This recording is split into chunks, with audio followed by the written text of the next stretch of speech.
जिन्ना भाई धरना होल्डिंग करे तो भाई हो गया। रुको बोले तो रोकते चलो लेके खत्म మీరు ఫ్రీడమ్ ఫైటర్ చెప్పుకుని దొంగలే కదా ఏనాడు అచ్చి తప్పి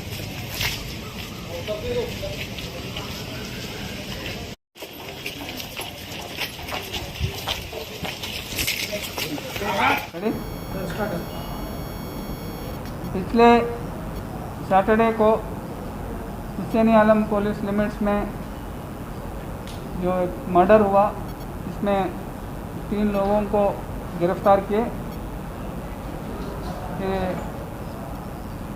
जो मर गया वो कत्ल हुआ, उसका नाम है जुबैर, सैयद जुबैर अली इलियास कचरा जुबैर। एक फ्रूट्स बेच के जी रहा था और ये एक्यूज और ये डिजीज़ में पुरानी दोस्ती भी थी। ये वन सालम बिन अब्दुल्ला एक चोरी केस में अंबरपेट पुलिस में उनको गिरफ्तार किए। तब से उनको शक था कि ये जुबैरी पुलिस को इंफॉर्मेशन दिया, उस पर शक था। और आजकल ये इनके एरिया में जाके ये जुबैर इसके खिलाफ प्रोपेगेंडा कर रहा है कि ये सालम और मुजफ्फर तारिक ये सब चोर है। और सोशल मीडिया में भी उन पर पोस्ट, उनके अगेंस्ट पोस्ट लगा रहा है उसको कि सालम चोर है बोल के पोस्ट भी लगा रहे हैं। इस दुश्मनी के वजह से उस दिन रात फ्राइडे के नाइट को सैटरडे अर्ली आवर्स 4 बजे 5 बजे टाइम में, ये सब एक अंडर कंस्ट्रक्शन बिल्डिंग है हुसैन आलम एरिया में, वहाँ बुलाए दावत के लिए और दारू और बिरयानी खाने के बाद उनको चाकू से अटैक करके उनको मार दिया गया। और एक दूसरी केस है Bahadurpura police station limits, crime number 150 of 21, ये भी मर्डर केस था। इसमें जो कत्ल हुआ उसका नाम एजाज, मोहम्मद एजाज था, वो बहादुरपुरा जिला का राउडी शीटर है। इसमें जो आज गिरफ्तार हुआ उसका नाम अब्दुल गफ़ार है। अब्दुल गफ़ार इस केस में A2। पिछले साल जून में एजाज ने गफ़ार पर हमला किया और उस केस में 162 ऑफ 2020 307 जरिए केस बुक करके पूरी इन्वेस्टिगेशन तहकीकात होने के बाद अदालत में चार्जशीट डाले और उसका अभी ट्रायल चालू है। एजाज इस पर प्रेशर ला रहा है कि उस केस में गवाही, उसके खिलाफ गवाही ना दें और कॉम्प्रोमाइज़ हो जाए, लेकिन ये लोग कॉम्प्रोमाइज़ के लिए तैयार नहीं हैं। लेकिन रोज़ उसके घर पे आके उसको सता रहे एजाज। उनको डर था कि कहीं ये उसको फिर से अटैक ना करे, इसीलिए इनका पूरी फैमिली मेम्बर्स मिलके गफ़ार, उनके फादर A1 है रफ़ीक, और उनके गफ़ार के दोस्त और उनके अदर रिलेटिव्स है अहमदुल्ला, इनायतुल्ला, ये सारे लोग मिलके उस दिन भी एजाज उनके घर पे आके ऐसा ही हल्ला मचा रहा था कि कॉम्प्रोमाइज़ हो जाए उस केस में।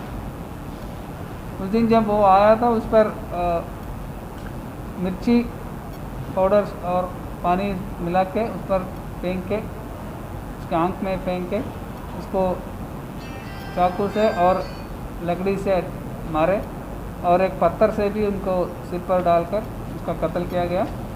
उसी दिन उन पांचों का अरेस्ट हो गया। गफार को कल गिरफ्तार किए।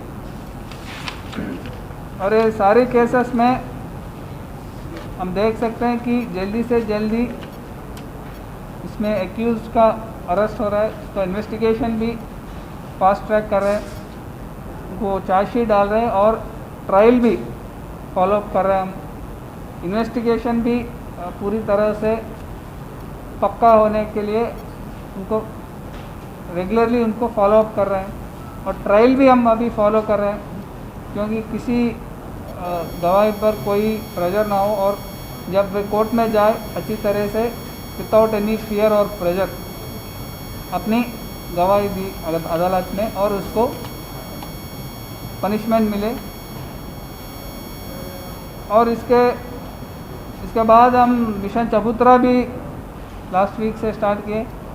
पहले बाबा नगर कंचनबाग पीएस लिमिट्स में किए और कल रात को फलकनुमा पीएस लिमिट्स में किए और रेगुलरली मिशन चबूतरा उसका भी चालू रखेंगे और रौडी शीटर्स पर नज़र रख रहे हैं। पूरी पीडी एक्ट भी डाल रहे हैं अगर रिपीटेड ऑफेंसेस करे तो, और उनका पेरेंट्स को भी और उसको फैमिली मेम्बर्स को भी काउंसलिंग कर रहे हैं, यूथ को भी काउंसलिंग कर रहे हैं कि ये क्रिमिनल एक्टिविटी से दूर रहें। Thank you. सर, ये बता रहे हैं कि एक्चुअली जल्दी अरेस्ट हो रहा है, लेकिन इतना डिजिटल टेक्नोलॉजी रहने के बावजूद भी साउथ जोन में इतने क्राइम्स हो रहे हैं, इसकी कुछ खास रीज़न? ये क्राइम्स और डिजिटल टेक्नोलॉजी में देयर इज नो रिलेशनशिप। अभी देखिए जब टेक्नोलॉजी है वो होने दीजिए, इसका होना है बाद में आता है। ये टेक्नोलॉजी से हम क्राइम को जल्दी से डिटेक्ट कर सकते हैं और स्पेशली सीसीटीवी कैमरा जो है उससे इमीडिएटली जल्दी से जल्दी हम डिटेक्ट कर रहे हैं। ऐसा एक भी केस नहीं है जिसमें स्पेशली सीरियस वायलेंस केसेस जो इसमें पूरे केसेस में एक भी ऐसा केस नहीं है जिसमें हम डिटेक्ट नहीं कर पाए। ये टेक्नोलॉजी से बहुत हमें फ़ायदा मिल रहा है कि उसका अरेस्ट जल्दी हो रहा है।